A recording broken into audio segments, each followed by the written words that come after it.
ఈ పైరోనిస్ డిసీజ్ రావడానికి ఒక మెయిన్ రీజన్ వచ్చేసి షుగర్ ప్రాబ్లము. ఎవరిలో అయితే షుగర్ ఉంటుందో ఈ షుగర్ ఉన్న వాళ్ళకి స్లోగా ఏజ్తో పాటు పెన్నిస్ అనేది బెండ్ అయిపోతూ ఉంటుంది. అది పైరోనిస్ డిసీజ్లో ఉండే ఒక కామన్ ప్రాబ్లము షుగర్ అనమాట.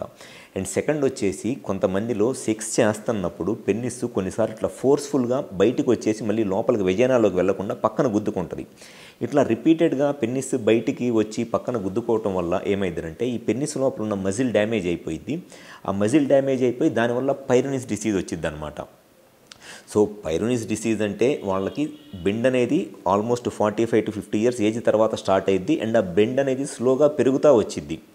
అదే కంజనైటల్ పినైల్ కర్వేచర్ అయితే ఆల్మోస్ట్ వాళ్ళకి లైఫ్లో స్టార్టింగ్ వాళ్ళు ఎరెక్షన్ చూసుకున్నప్పుడే బెండ్ ఉంటుంది అండ్ లైఫ్ లాంగ్ అదే బెండ్ ఉంటుంది, ఇంకా అది పెరగదనమాట. సో ఈ 2 కండిషన్స్ ఉంటాయి.